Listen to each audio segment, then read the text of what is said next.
A lot of San Bernardino residents have looked at the council meetings and they've seen a lot of debate and basically a lot of bickering for the most part. Infighting and a division of a block of votes. And you mentioned before that with the Wendy McCamick, she was recalled from her ward, and then also Chas Kelly, has left because of his with his situation. Sure. And so how do you see the council before the recall, and how do you see it now, and where do you hope it'll go in the future? Night and day. Night and day. Night and day. Let's use the dark as night. Before it was dark and now it's bright. I see the future of San Bernardino with the current council moving forward. Everyone's not going to agree on everything. We are still parochial because we're a ward system, and so that's going to always be problematic, I think. I don't particularly support the ward system, but it is what it is, and it's going to stay there, and I can work within it, and it works. But with McCamick gone, with Penman gone, with Chaz and I got along well. We worked well. We did not agree on how we deal with public safety. And he did. I didn't agree with the way they treated our staff many times and people at the dais. That's not our role, is to chastise or dress people down at council meetings. That's something we should be doing through the city manager and on a one-to-one basis and correcting the problem rather than chastising them or dressing them down for something that they're doing or not doing. A couple of my colleagues, Robert Jenkins, he'll be gone, of course, in March. He also is one that has just supported public safety, just in my view, blindly. Just they funded his campaigns, got him elected. John Valdivia, the same. Chas Kelly, largely the same. So with that gone, the unions, that's one reason my race is so difficult right now, because my opponent, Anthony Jones, is being supported by the fire union, and they're working to get him elected. They don't care who they get elected, they just want me gone.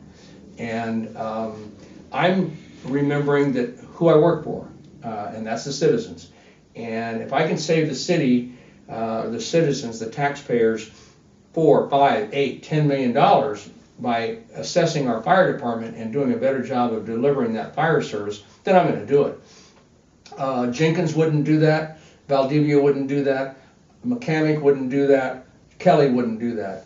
That's gone.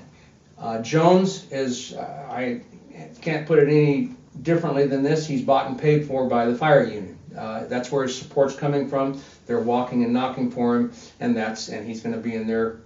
He's going to be beholden to that department, to that fire department. We've got to look at our services, and we've got to deliver them in a more cost-effective, smarter way.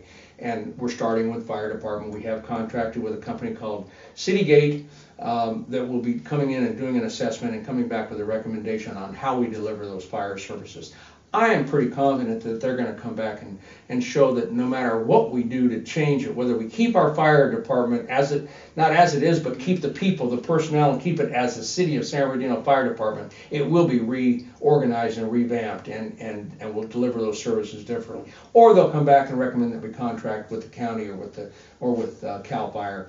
And I think in any of those three scenarios, there will be a major cost savings, and that's money that can then go maybe to policing or to parks or to the arts or to redevelopment or whatever. So those are things that, and again, Jim Penman was really largely kind of the driving that force and that block of people.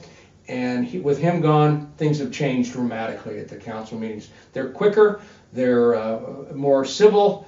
We're getting things done, and I think we're going to be moving forward. The staff, I know, is thrilled, and being inside City Hall is just physically different. It's a different mentality, a different feeling when people go there. There's actually smiles on people's faces going to work. So it's a night and day difference, and I hope that we're successful with getting the right person in the 5th Ward February 4th, and of course I'm hopeful that I'll be reelected and will continue to operate the way I've operated over the last 5 years. Thank you very much. Mm-hmm.